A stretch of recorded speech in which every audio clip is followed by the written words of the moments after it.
Hi, everybody. It's Maria from What's the Story with Maria. How you doing? So tonight, I am so happy. I should use the word grateful because it's my Thanksgiving special. And you know I am a huge fan of Thanksgiving. Now, I am of the school of when everybody is racing towards Christmas, going crazy. Nothing against Christmas. I'm all about Christmas or the holidays or whatever you want to call it. I personally celebrate Christmas, but I'll celebrate anything that food is involved. But Thanksgiving is my very favorite holiday. It was my mother's very favorite holiday. And so my Thanksgiving special, as you see my background here, I have a blown up turkey there. I have my, look at this. I just want to show you this plate because I'm very proud of it. I whipped this up today. I just whipped it the hell up. All right. So we have that turkey with homemade gravy. I made this as my very special stuffing here. And the stuffing has apples, onions, cranberries, leeks. When's the last time you had a leek? Well, you know what I'm saying. But anyway, and then there's cranberry sauce and some vegetables there. I threw some vegetables on the side. So that's my plate. I got my little apples. You know, being from Massachusetts, we eat a lot of apples. My pumpkin pie. You hear that beautiful music in the background? It sounds like so Thanksgiving-y, doesn't it? That is my friend and one of the guests on my show tonight, Yves Garcia, known to others and me as Frenchie. So I'm gonna pan this so you can see Frenchie. There he is, as he is often seen doing in some corner, some hovel, some hellhole sometimes, just tinkling the ivories. Frenchie, just adding that melancholy mood that you see in so many movies. Yves Garcia. Eric, would you join us, please? Absolutely. Isn't he wonderful? Give him a big hand, everybody. Yves Garcia. Frenchie. Join me, Frenchie. All right, so It's a pleasure to be here. I have watched the show sometimes on break while I'm at work. Really? Or yeah, like yeah, on yeah. your phone in the bathroom or something like that? In the bathroom sounds like I'm doing something wrong. No, you know, no. But I'm. You got to sneak away. Yeah, I mean, you can't. no, Not like at the break- piano. No. Well, like with a cup of coffee at the bars. I love that. Of course, with a cup of coffee, or you always have some beverage. I do have. You noticed. Yeah. That. Well, you know. And you've often photographed beverages. Yeah. Well, and food. And food, like me. I love that. Very much so. Yeah. Well, this is just a. Oh, that is. I asked you what that was, and you said, "Let's say hello." We Allie just joined. Oh, she said hot pianist. I think she's flirting with you. She's partial. Yeah, she is partial. Carla Urkele, my friend, she's checked in. Stephen Daniello, your turkey dinner plate looks great. You know what's funny, Stephen? I was thinking of you. Stephen is a famous chef. When I plated it, I made a little, the cranberry sauce ran a little bit, and you would have been proud of me. I did what good chefs do, and I cleaned it up very nicely, and I thought of you, Stephen. Thank you. Corey Crane, my friend, has joined. My friend Michael, who's in Ireland, he has a B&B out in Ireland. Hi, Michael. Really? Chris Where? DePiero. Michael, type in where your B&B is, and we will tell people about it. Corey Crane has joined. Leo Rodriguez. Sarah Whitlow. Sarah, you would love Sarah. Sarah is from Alabama. She's really funny. She just ran the marathon. Deb Eisman. Jill Anderson, my friend from Morristown, has joined. Tim Devlin and Dawn Leslie Stewart. Okay, so that's who we have joining in, and we have a bunch of hearts. Or as they say in Massachusetts, a bunch of hearts coming down below. There's some hearts there. Anyway, so we're so happy you're here. Dominic Pupa. Hi, Dominic Pupa. Jeffrey Campbell. We love Jeffrey. Hi, Jeffrey. And how are you? Everybody loves Frenchie. So, first of all, I have to tell the story of why I named you Frenchie. Right. So his name is Yves Garcia. Not to be confused with just Eric Garcia. I'm sure there's another one besides. Well, that's an equity thing. When I joined Equity, oh, really? They already had an Eric Garcia. Yeah. Is that true? So they told me I either had to add a middle name. Well, I like that you added Yves, which is your dad's name as well. Yeah. We're going to talk about Yves later on. Yves, that's a whole. We always comes back. It's all about Yves. Everything, all roads lead to Yves. They do. All roads lead back to Eric's dad, Yves, who I love. I have a little crush on Yves.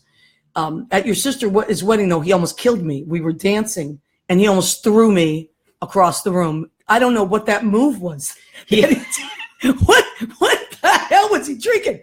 I was like, Yves, Jesus Christ. And he's a little guy, and I'm not a little person. He's strong. He's really strong. Yeah, he is strong. And he was swinging me around and 1, 2, and bam, I almost went flying across the room. Holy mackerel. But I did regain my my footing. Yeah. Oh, he was just on at my sister's wedding. He was just beside himself. So he happy. really was so happy. Yeah. That was a beautiful wedding out in Point Pleasant. Very beautiful. You were tinkering with the piano there as well. You played some. Yeah. I married them. They asked me to. You officiated that wedding. That was beautiful. And I had to check. You have to be very careful when you do that. That the state in which you do it deems it legal, or else your marriage is not. Oh, it's really? Can you imagine being married by Eric Yves Garcia and then finding out years later that you really weren't? But you cross your T's and dot your I's. Sue me for damage. Can you imagine in the state of Chris Christie realizing years later? He was there in the chair, sitting to the side. He was in that chair, in that beach chair, even at that wedding. Before it even happened, he was there. By the way, they named some road. Did you know? Jill Anderson would know this because she is a legal person, and she worked for Chris Christie back in the day. They named some road in Morris Plains Chris Christie Way today. Did you know that, Jill? I didn't know that. I don't know. I have no idea why, but Jason Peck has joined us. Charles Caselli has joined us. Anthony Fed has joined us. Joyful has joined us. Hey, Anthony. Ale says, who hasn't got a crush on Eve? Well, that's oh, my God. You know what? Ali, actually, you're right. Everybody has. I'm so sick of hearing people ask me left and right. I mean, mostly boys. You're straight, but mostly boys are always asking me if you're available. I'm over it. I said, you know what? You ask him. I'm over it. But he is not single now. He is in a relationship. So take a back seat. So anyway, we were talking. We both are big fans of Thanksgiving. And I said, you know what? I put a gigantic sign on my door, as my neighbor tonight, Dana, noticed. It's the whole length and size and width of the door that says Happy Thanksgiving. Because I am really, I love Christmas and I love Christmas music, God knows. But please, can we enjoy Thanksgiving first? Are you? No, What do you think about this? I totally agree. I mean, there's we were just talking about this. It's not just the fact that you go into a Duane Reade in like early November and you already have Christmas. Right. It's that you don't have much autumn anymore. Doesn't feel like autumn much. We were talking about that. Did you notice I'm wearing a flannel shirt tonight? And we didn't even call each other. We have been really good friends for at least 10 years now. Yeah, and I know. We are very much in sync. We're like two little old ladies on the porch, actually. We're very much in sync. And I wore my green and navy plaid shirt tonight because it's a flannel shirt. And please, no jokes. I wore my flannel fall shirt. And you happen to wear a very tasteful green that's a pullover, I would say. Yeah. With a nice little white collar. You see, Frenchie and I are matching our fall. We did not coordinate at all. No, we didn't have to because it's in the universe. I do have a plaid shirt though. I kind of wish I'd worn it. Yeah, but you know what? I kind of like that you didn't, and you're just going with the green accent. Well, I like that. I'm backing you up. Accent, the green accent. So Frenchie, this is how I nicknamed him Frenchie. So I was working in this kind of an upscale wine bar many years ago. And Eric would come in, and he was working at the time at a place called Chez Josephine. Is that correct? Yeah. Chez Josephine, which is a French restaurant. Also, first at Firebird. Remember that place? Oh my God, that's right. Yeah, Firebird briefly, and then Josephine. Yeah. And you would come in, and you were playing, and you were the pianist there, right? Mm-hmm. Yeah. So, and I was a waitress, and I would go to the bartender station and order my drinks, right? And so Eric would be talking to our friend Ron, who I'm crazy about. Ron Ward has to come on the show. Oh, can you imagine the three of us? That's a show. Forget about it. That's a show. That is a show. So they would be talking it, and Eric would be doing all these impressions, these French impressions, because he worked in a French restaurant. So it would be like, blah, blah, blah, blah. I wouldn't, he would Of Jean-Claude. Of Jean-Claude, right. So you would be doing a quick impression. Just maybe talk about the radio station. Well, I could quote something he used to say about, if like a waiter did something wrong. Okay, please do. Yeah. Before we go with that. He would just, "What are you doing, you idiot? You ridiculous. Go back to Russia to starve with the others where you belong. I send you back. And they would quake and shake, and then he was a little guy, but the Russian waiters were afraid that he would send them back. Oh yeah. Oh my God. He was a maniac, and the people would laugh. I guess they thought he was kidding.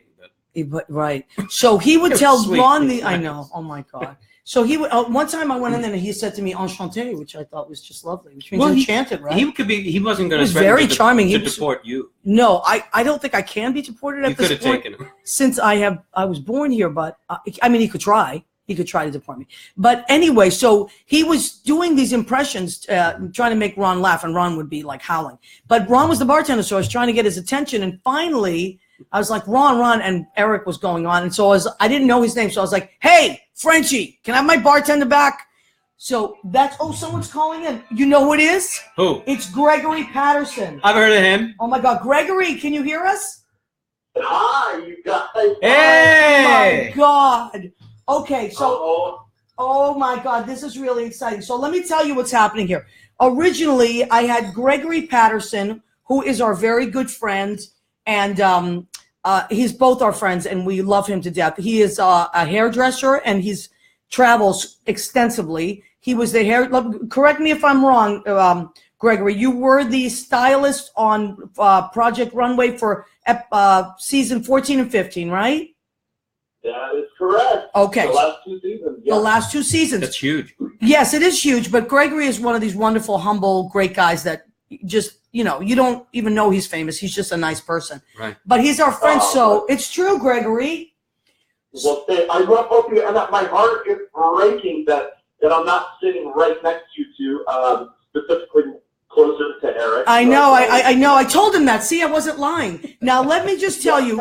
I'm going to just tell you. I miss you too. I'm going to set it up, and then Gregory, you're going to tell us what happened. Now, so Gregory, I like to have 2 creative people on per show, and originally we were both at all 3 of us were at the bar, and we decided this would be a great day. And I was like, it's Thanksgiving week, no problem. We went with that. Then Gregory, well, you were in Canada, right, Gregory?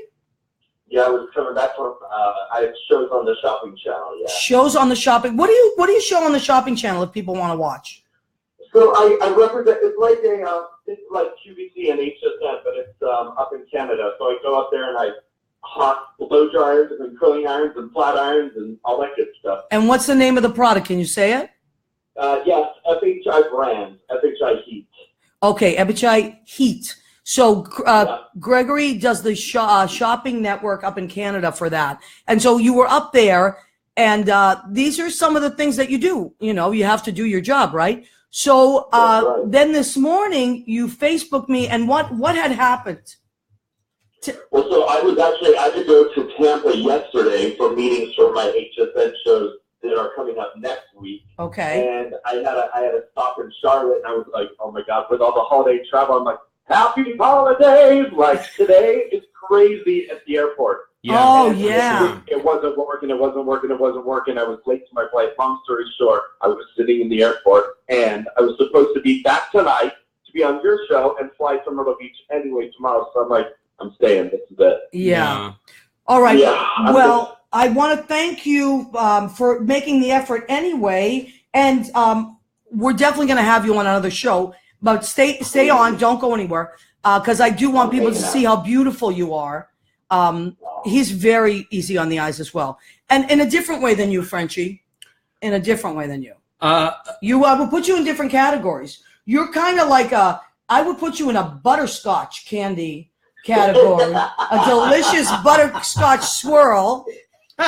Right? More like a pork rind. Oh, I like that. A butterscotch swirl pork rinds. Now, there you go. There's a big market for that. Of course. And if there isn't, we just created one. Gregory, you're from Texas, right? So most of my family, my dad's side, they're all from Texas. But we grew up in like northern Arizona. We're all hillbillies and ranchers. That's where your mom's from.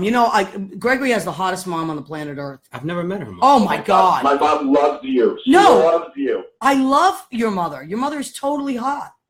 So anyway, my mother's in Arizona now too. Your mother's in Arizona now. Yeah, too? Gregory and I were talking about this when we were at the bar, the 3 of us, and she had just moved. She's just moved to northern Arizona. Wow. Both our moms are there. So both your moms are there. So shout out to Eric's mom and Gregory's mom in Arizona, both lovely, lovely human beings.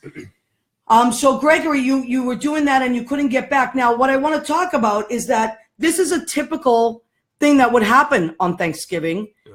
Is that it's the busiest travel. I think it's even busier than Christmas, right? Thanksgiving is the busiest travel time of the year. And so you happen to be one of those people that got caught up in that. That's why I'm so happy that you actually called in and were able to do this. I was freaking out this for me. It's like, oh my gosh, you said you were cooking. And any time that I get to hang out with you or Eric, I'm like, I'm on it. Oh my, you're so sweet. It was funny, Maria, because I was watching this show on my phone before I just called in. Yeah. And my favorite holiday is also Thanksgiving, because I think one thread that you and Eric and I all have in common is that common thread of like gratitude and being thankful for just so much every single day. And I'm with you on that. I've adopted this holiday as my favorite holiday as well. Absolutely. And you know what? That's why I love your Facebook posts, because you're always positive. That's very true. Right? Isn't it so positive? Yeah. Sometimes I'm having a really bad day and I look at Gregory's Facebook page and I'm like, you know what?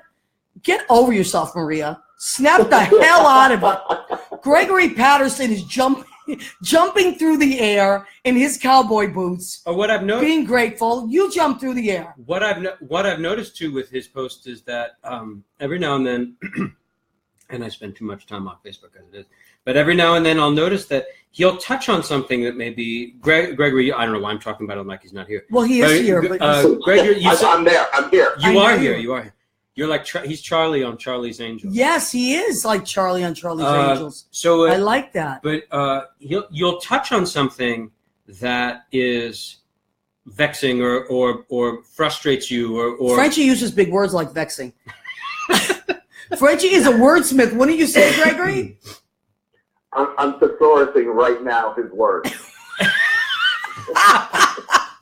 Well, just you know what though? Like Eric talked about a writer. Eric's writing and use of words and vocabulary. You write the most beautiful. I remember you wrote something, Eric, once when you were on a train, maybe you were in France or maybe you were like in DC. But I remember you were writing kind of some daily journal entries, and your writing is some of the most beautifully crafted writing.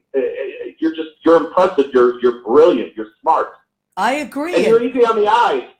Thank you. He's easy on the eyes, and he's a wonderful writer. I don't know which one. Should we prioritize? Which one's more important?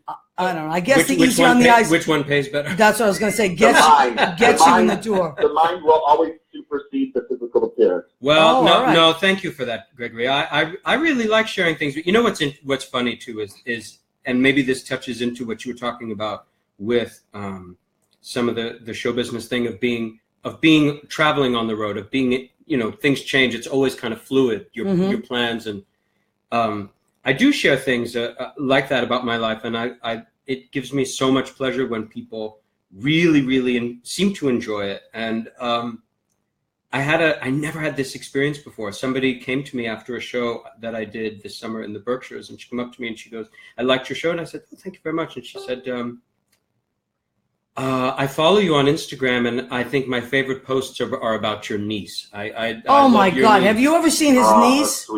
She's delicious. You want to eat her. But it just people notice that stuff. They read about your your stuff, and they But that's very heartening. It's just people a good like feeling. me and you, Frenchie. We can talk for days. You know that. And sometimes we write the way we talk, and people have told me to hit the highlights, so to speak. Has anybody ever told you get to the point? What do you mean? Have they? I mean, hourly. Yes, that happens to me too. Mostly Judy. But the good thing is then you're spoiled for material because you can always cut. Yeah, that's true. You can always cut. That's true. Gregory, where are you spending Thanksgiving, honey bunny? So I am going to, since I'm here, go to my uncle's in Myrtle Beach. Oh, okay, that's great. Nice. South Carolina. A lot of people or a small gathering? Small, Maria. You know me. I like to keep it small. Okay, I believe you. Do you do any of the cooking, Gregory? I don't know if you like to cook. I love to cook. I absolutely love to cook, but I'm all about the preparation and the whole mise en place. So So if I don't have absolutely, it's like when I approach my work, if I don't have absolutely all of my ingredients prepped, I don't half-ass anything. You know what I mean? Like, yeah, I believe that. Right. It's always say yes or say no. I bet you put together a beautiful table. What's that? I said, I bet you put together a beautiful table. I love the tablescape. I'm not gonna lie. Yeah, I can see that. Well, you're in your business is a visual business. I mean, it's a beauty business. Yeah, and before hair, I was in visual like merchandising anyway. It's just the gay gene. We're just really good at like tablescape. Well, not all gays have that gene, Gregory. Now, well, they just don't. Now, let me ask you something. You said you were in merchandising before you were a hairdresser? Yeah. I didn't know that about you. Yeah. Now, when did you decide to be a hairdresser? When my store manager basically fired me and said that you need to be a hairdresser.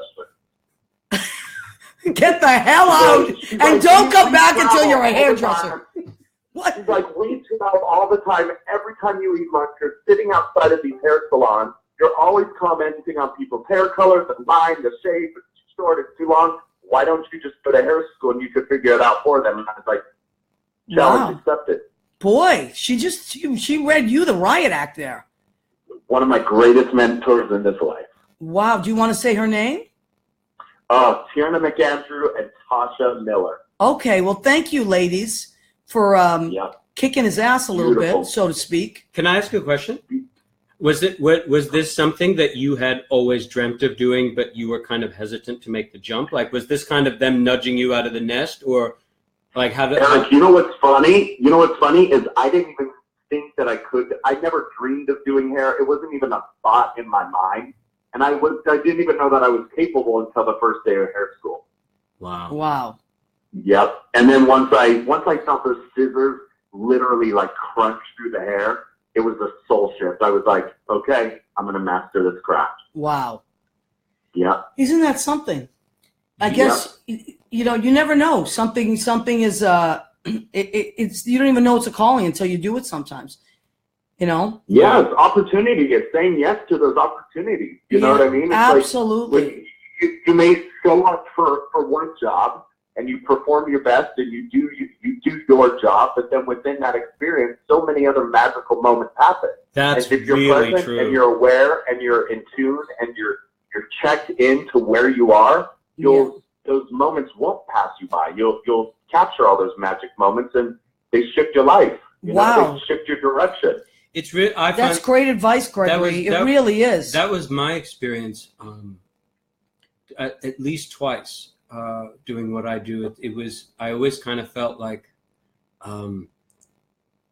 I was kind of aimless in the sense that I started doing something I thought that was going to be just to make money. Yeah. And then it kind of found me. I didn't have a master plan. I would love to say I did. You know what? But I'm the opposite. I never have a master plan. The thing with me is I'm very much about like, okay, what do you got for me, universe? I have to be. I've always been that. Like the way you said you have to prep. I'm very much the opposite in the sense, like, okay, certain things I have to be ready for, and because otherwise you fall on your face. Sure. But like for instance, cooking, I always wing it. I'm the kind of person that creates as I go, and I like. Interesting. Yes, even today, like I made this stuffing today, and I was like, sometimes there was a stuffing I used to make that I really liked and I would follow it, but I don't like following recipes. I like to just kind of wing it. So today I said, what do I want to put in this? I don't know. I like leeks. I like apples. I like onions. I like I'm going to and I just literally created it as I went. I'll do that. And I'm one of those people when it comes to things like that. But see, isn't that so interesting, Maria? Because here we are, three different types of creatives, right? Right. We're all creative. We're all in the arts, and let's take your cooking and your musical talents and gifts, and even your life people gifts. Like you're one of the most beautiful human beings I've ever met, and that is a gift. Thank you, Eric, honey. and his writing and his artistry of music. You know what I mean? Yeah. We all approach things and the preparation to the art or to the craft completely different. Like I would follow the recipe as a foundational base, right? But then I have to break out of that foundation, right? Because to me, that's somebody else's work, yes, and somebody else's like preparation and somebody else's, exactly, slowly passing it down through generations. That got written on the paper. But then it's up to me as an artist or a creative to step out of that foundation and alter it to where it satisfies my soul. It becomes yours. You're right. And you know what's funny? Like, even like this week, I was so crazy busy that I didn't have a lot of time. And I thought, someone said to me, well, why do you have to cook for the show? Why don't you just buy something? And I said, I can't. What? Are you crazy? It's Thanksgiving. What? Right. I would never do that. Like, that would go against everything that I believe. Like, I can't. Like, I enjoy cooking. There are sometimes, like when I did an on location thing, and I couldn't cook there, so we bought Greek food and brought it in. But if I'm home and I can create, I don't care if I only had 3 hours sleep last night. I'm not going to phone something in. That doesn't. I'm the same way. I have to make it my own. My mother was like that. My mother made everything original. It was amazing. Well, and what do they say about the kitchen? It is the heart of the home, right? Yep. Yeah, it is the heart of the home, and you have one of the biggest hearts I've ever known anybody to have, and that's just an extension of Maria Gentili. Oh, you are so sweet, Gregory. Well, listen, we have to make a plan. I know you have a crazy schedule, but we'll look at our books and make a plan when you're in town, because I want to have you back on the show, like, full body here, not just a voice. Because I want people to get to know you and see you and all that stuff. So let's look at our books and let's get that done, okay? Love you. I'm gonna shop for something sparkly right now. Oh my God, please! And you might have to wear your I love when you wear your cowboy boots or hat. That is. I'll find something sequined with my cowboy hat. Oh my God, that would be crazy. All right, so listen, we love you. It's going to be a tough act to follow. It is going to be a tough. Don't even try to follow. No, I won't. Frenchie. All right, we love you, honey. Thanks for calling in, and have a nice Thanksgiving, and say hi to your hot mom. For surely will. I love you guys, and I'm giving you the biggest hug when I see you next. Okay, we love honey. you too. Have a wonderful holiday, Gregory. Great to talk to you. Thank you, sweetheart. Bye, Bye. Oh. All right. So that was the beautiful Gregory Patterson. Oh my God, he's a wonderful guy. Yes, he is. And so he, it's funny. Like, sometimes people will say, I don't know. There's famous people in the world, and then there's famous people in the world that don't act like famous people. And he's one of those people that could very much easily walk around strutting his stuff and acting, superior, and he never does. He's very humble, and yet he's confident. Wouldn't you say? He's a confident person, but he's not a condescending person. That's never necessary. He's always struck me as somebody very much at ease in their own skin, and he doesn't need to make somebody else feel small in order to feel big. Yeah, absolutely. So let's take a second, and Chris Colaccio has joined us. Hi, Chris. We used to play softball together. He's in the Broadway Show League. Great guy. Joe Savino. Oh, my God. He is so handsome. Joe Savino from Massachusetts. Very handsome guy. Kim Lee Hicks joined us. Hi, Kim Lee Hicks. So we want to thank you guys. Thanks for coming back week after week. I want to take a second and let you know some good news. So what's the story with Maria? And thank you, Joe Savino. It got picked up by iHeartRadio. So iHeartRadio is great and wonderful. And so now you can go, if you don't already have your iHeartRadio app, you can get it on your computer or your phone. And you can go and find What's the Story with Maria now. You just type it in and it comes up. So that's great. And we really appreciate that. Arena has joined us. She's my friend. She's a makeup artist. Chris DePiero, we love him. He said Allie's hot. He's flirting with your girlfriend. That is Chris. He's right. She is hot, but she's a doctor, Chris. She's an Italian doctor. And no, you do not need anything.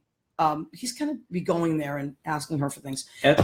Anyway, Chris DePiero, my God. So listen, tell me the kind of things that you like to cook on Thanksgiving. Well, this is because you love to cook too. You and I are big cooks. We love that. Yep. This is a big Thanksgiving for me because my mom, things evolve. She just retired. She moved because my niece, my sister, my brother-in-law.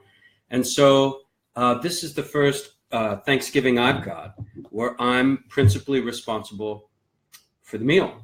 Right. Oh, So you're doing all of it? Ale's helping me. Okay, but it's going to great. be me and Ale and Yves Wow. at the house. Now, So- he likes Ale, though, right? Oh, he adores Yeah, okay. Yeah. So, Ale, you have probably experienced the flirting of Yves. He is, right? He's very flirty. My dad's like that, too, though. I don't know if that's a European thing. My dad's super flirty with all my friends. It's the blood of Mediterraneans runs hot. Yes, apparently it does. You open some windows because. But no, I'm excited. It's just going to be three of us. And what are you making? Well, I was just there today. I was there last night and today.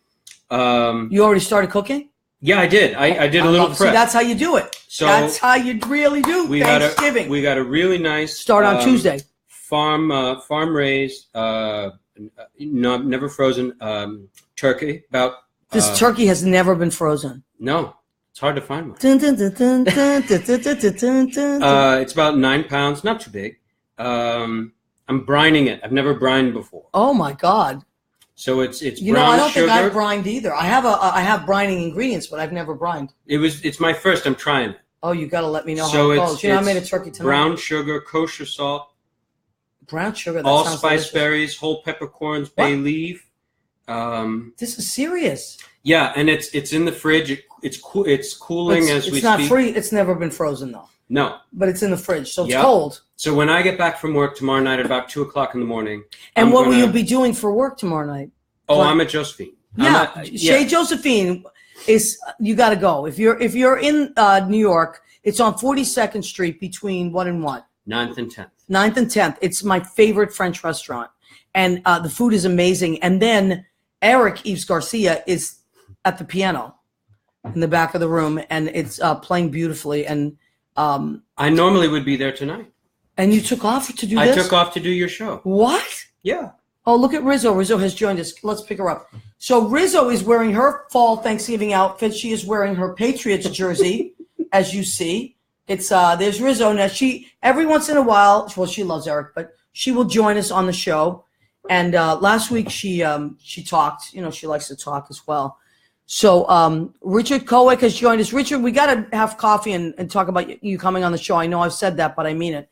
Bradley White Dale has joined us, amazing singer. Oh, he's an incredible singer. Oh, my God. Are you kidding me? I think he's still in London. But if you're going to be in town, Bradley, let me know and we'll have you on the show. So, okay. So my mother was I have to show you this because, well, you know, I love my mom. And my mom is in heaven. And actually, my mom's favorite holiday was Thanksgiving. That's another reason why I'm keeping Thanksgiving alive and not jumping to Christmas. This is my mother. I'm going to show you this. She made an outfit for herself as a pilgrim and then made matching outfits for my cousin Jessica Crugnali, who is now in her 20s, and my niece Leah, also in her 20s. She made matching pilgrim outfits for them. That's how much she loved Thanksgiving. She used to cook for like 22 people. It was the biggest holiday in my house.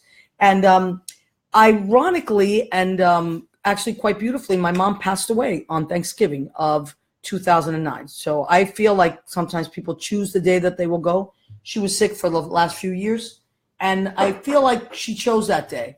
So she was also a very grateful person, and sometimes things just work out like that. And I have to say this, Eric. Mm-hmm.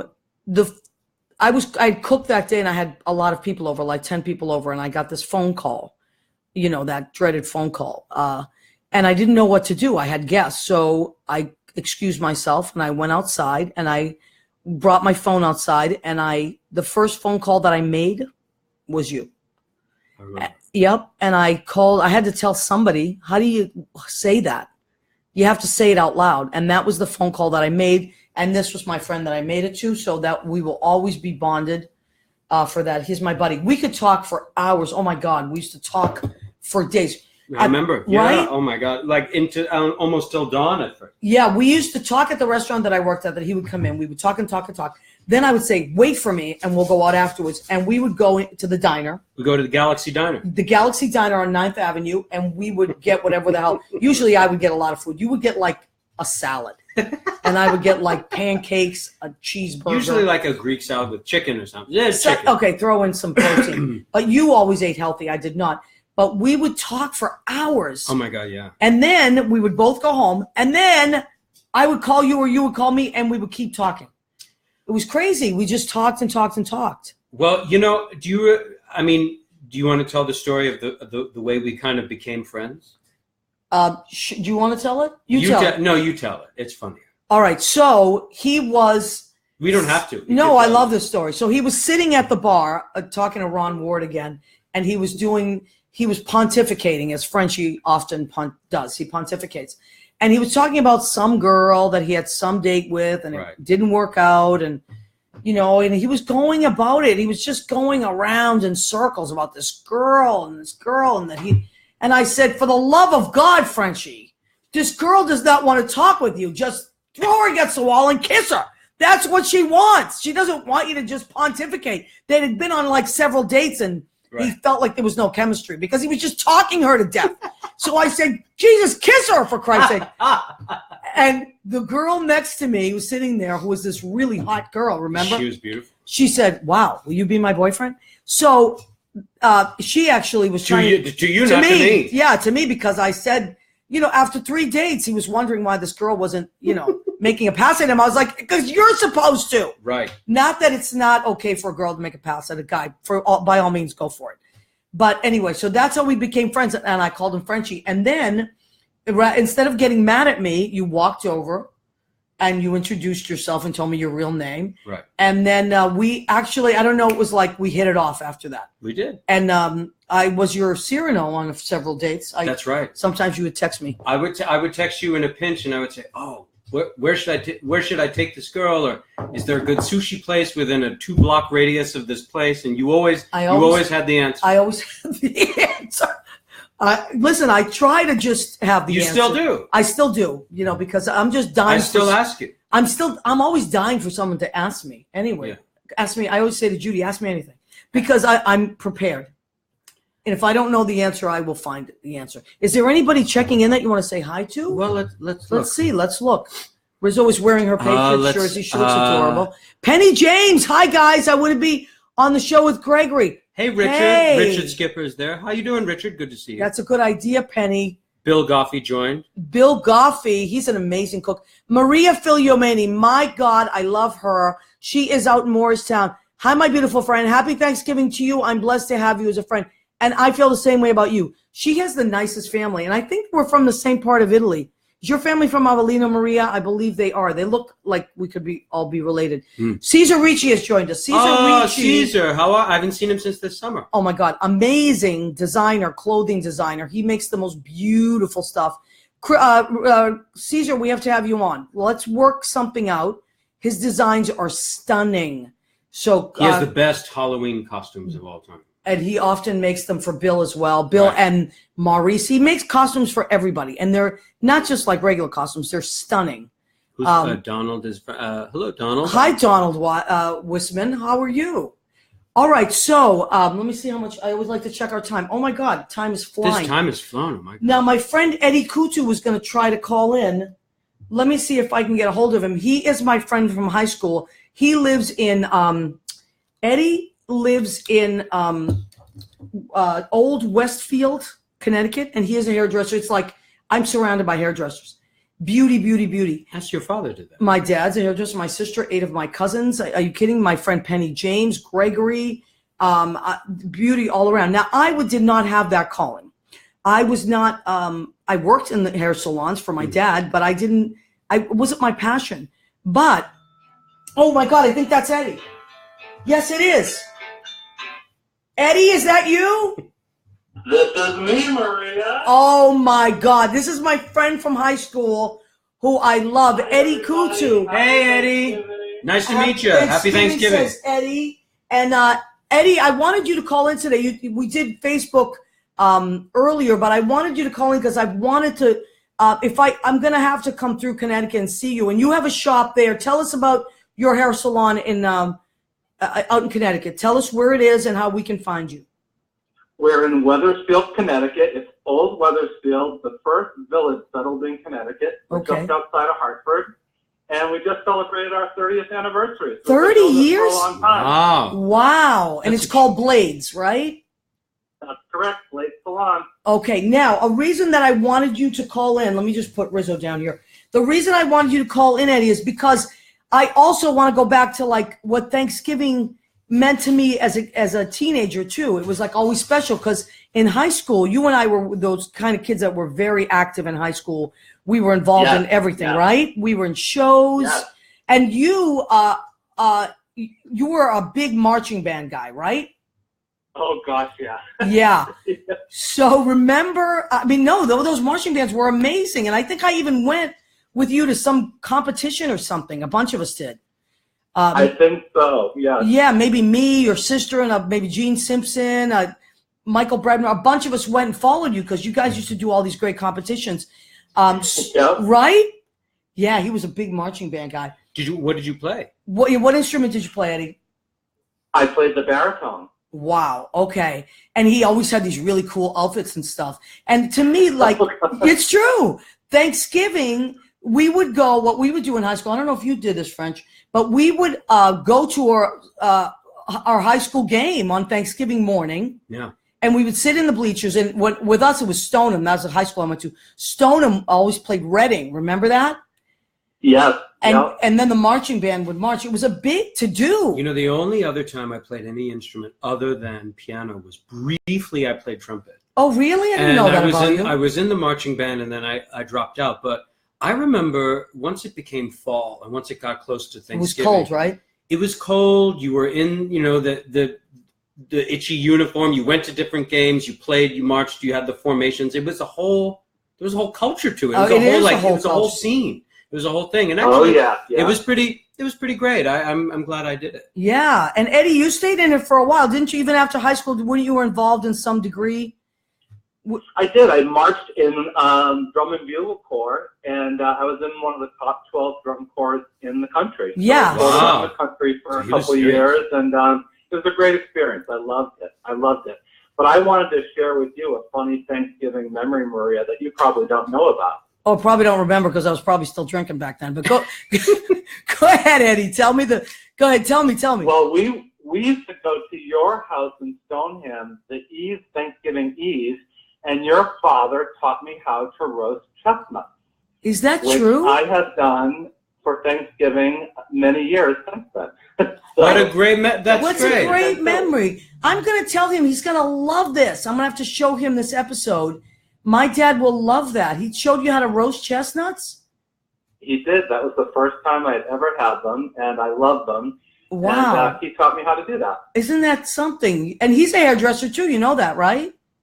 I do. I remember that he was. Yeah, and your sister Carla. Oh, of course. And my dad actually retired only 2 years ago. He's 81. My sister, my sister forced him. She was like, "Dad, you're retiring. I'm throwing you a party." And that's what she did. That's amazing. Yeah, because he was just like, still going in, but he was tired. And she was like, you don't have to keep doing this. So, but he still cuts my hair. My dad's been the only hairdresser I've ever had my whole life. He still cuts my hair. So, wow. I love it. I know. Love it. Well, sweetheart, I'm going to swing by your shop one of these days and see you. I mean, I'll tell you ahead of time. I won't surprise you. It won't be like a drive-by or something. I'll let you know. Well, we would love to welcome you. We would love that. That would be great. And we'll have to do a promo and stuff. And I'm also, I was saying before that I'm in the beauty business now myself. I went into, I'm selling Rodan and Feel. So I'm on the other end of it, the skincare end of it now. And I'm loving it. It's really fun. So I'm going to be coming through because I'm going to Massachusetts and doing a bunch of different launches there. So on the way there, I will stop at your shop and say hi. Maybe we can have some lunch and take some pictures and all that stuff. Please do. I would love to see you. I'd love to see you. Another fun fact that Eddie, I'm sure you remember this, but people might not know. Eddie and I were in the high school production of Fiddler on the Roof. Oh. Yes. Yeah. Eddie was Tevye and I was Golda.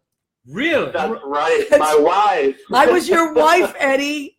I was your wife for those whatever performances. It was me and you, baby. So you sang "Do you love me" or whatever? Do I love you? Do I what? Yes. Do I what? Even then, I was dominating. But yes, and we sang "Sunrise, Sunset" and all those. Eddie, that's it. We stole that show, baby. You got it, babe. All right, I love you, honey. I'll come by, but I'll give you a heads up, okay? I love you. All right. Happy Thanksgiving. And give your sister Janine a big hug for me, okay? You bet I will. All right. Bye, sweetheart. Bye-bye. Nice to talk to you, Eddie. Same here. Bye-bye. Bye, Eddie. Eddie Coutu, my buddy from high school. What a sweet, sweet guy. And one of the things I love about Facebook is you stay in touch with people. Mm-hmm. Whereas, you get to just watch where their lives have gone. It's like a story. I love stories and, where people started. And he was this great guy I went to high school with. We had so much fun. Always talk about positive. We're talking about grateful people. He was one of those really always grateful people, easygoing. We never had one fight. He was always present and sweet. And today we were just like Facebook messaging. And I'm like, you know what? You have to call in. And so he did. So let me just check the time, how we're doing here. Well, we got about 11 minutes to go. 11 minutes to go. All right. So French, so what are you working on now? Because I know you play piano a lot, but you also are an actor, right? Yeah. Well, did you start off as an actor? I did. Yeah. Yeah. I went to school. I went to Fordham at Lincoln Center. I was in the theater department. And I graduated, started auditioning, but I needed work, and I'd never played the piano for money before. Isn't this crazy? So I started playing the piano. I mean, I'd always played the piano, but I'd never done it as a kind of job. And I did that. I would audition during the day, and then I started playing at night. Wow. And then And what was your first job playing? The balance kind of shifted. Was it Chez Josephine? It was one of the early. It was kind of the first major one. Come here, Rizzo. Rizzo loves Frenchie, so. She's driving him crazy. So go ahead. Well, I went in there. I knew of it. I'd walked by it, and I just had a feeling about that place, and I didn't know anything about the owner of the place. And I went in. So you just walked in. There wasn't like a help wanted sign or anything? No. I just walked in. And why did you pick it? Because I know you. I just had a feeling. Something said to me, something happens for you in there. Wow. I don't know why. Yeah. I didn't know that. Yeah. And so I just went in, and they weren't looking, I don't think. And I met him. He was there. It was lunchtime, and they were just having a lunch between him and some of the employees. And he got up and he grabbed me. He grabbed me by the arm very hard, and he started dragging me across the floor. And, what? And I said, "What do you mean?" And to get rid of you? I said, "No." I said, "I'm here to. I play the piano."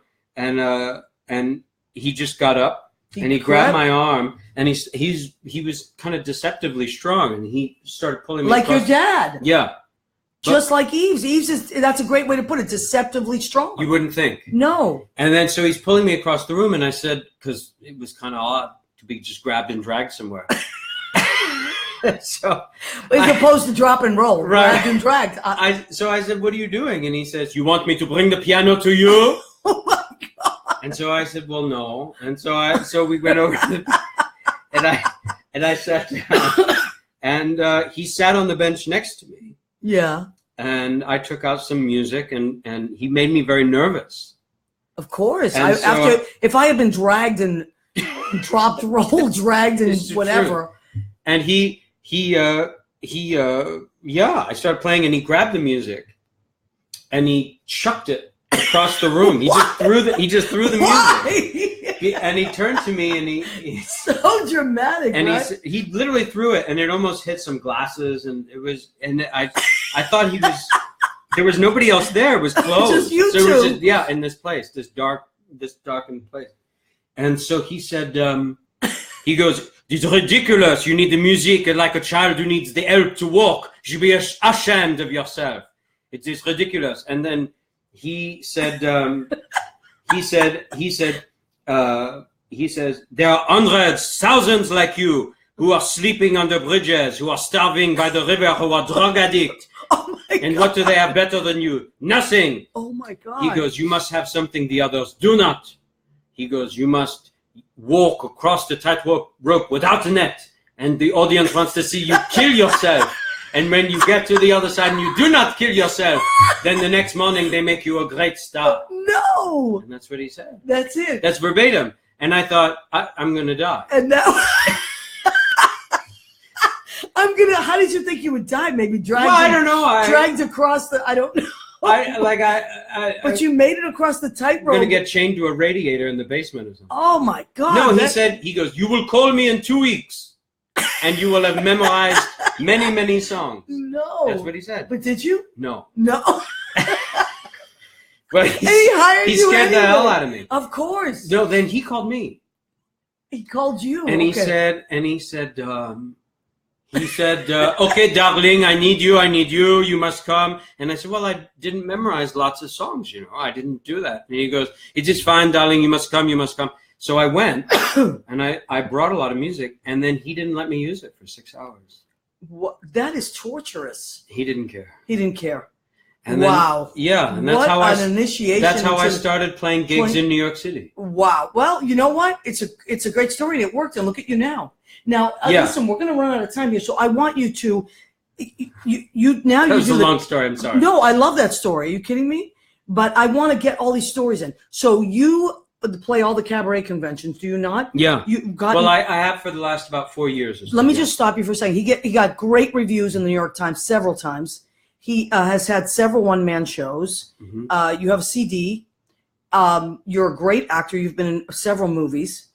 But this, of all the things that you do, what is something? And you travel mm-hmm. around the country, and you've been to London and Paris, and you've played there. Mm-hmm.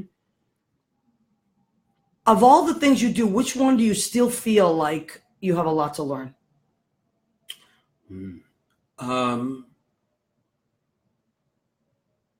Like for me, it's teaching, believe it or not. Oh God. Believe it or not, I still feel as a teacher, I have to really always, pay attention. Yeah. No, I get that. I think I feel I need to learn at all of them, but the one that I want to learn the most about is the writing. You're a great writer as well. Are you still working on your book? Yeah, absolutely. Okay. I'm writing it now. It's a collection of short, true stories about playing gigs, and like the story I just told you is in that book. Oh my God, that story is hysterical. Yeah, See why I call him Frenchie? Because he does these great French accents. Now you must tell this story quickly, because after Thanksgiving, we could start to segue into Christmas, of course. So now, Christmas at your house is a big to-do because Yves, you and Yves put up the tree. We do. Well, and you must tell that story of the tree. Go ahead. Every year, we've always there's the living room has a very high ceiling, and we always get a natural tree. And my father has always, my whole life, I remember it ever being any different, that he wants to get a natural tree. We go.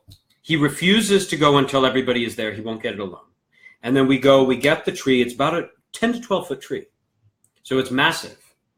And we bring it into the house, and we get it into the corner, and he declares that he's only going to put the lights on. He will not put the decorations on. That's it. He declares it every year? And then he sits down, and everybody else has to do the decoration. Okay. But he, every year, will grab the lights, and it's like the tree, he and the tree square off like gladiators in the arena. Oh my God. And he wears... The tree has a life of its own. He does. Well, he assigns it a life of... He's standing there, he's in his... And your dad is not a big man of stature. But no, he's kind of... But he's a strong man. Yeah, he is. Very strong. Yeah, he's kind of one of these barrel-chested Mediterranean guys. Yes, yes.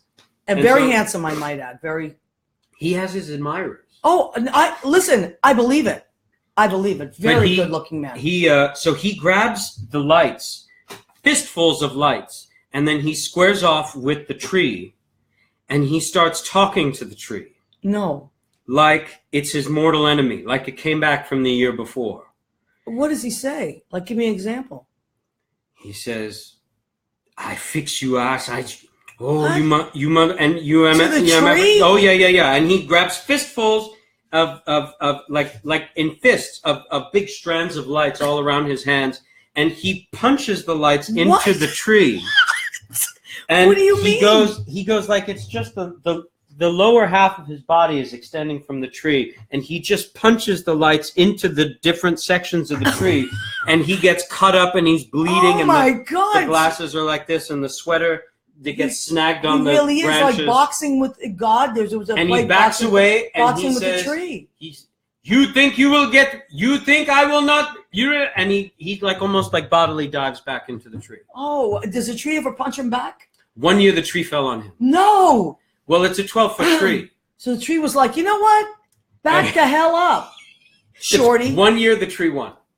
1 year. Okay, so now he wires it to the back. So the record for Yves in the tree is what, like 18-1? Oh yeah. So Yves, you're winning. He's still the undisputed, but that's a tradition. The undisputed champ. Well, 1 year. That's. Oh, okay. Jimmy, how we doing?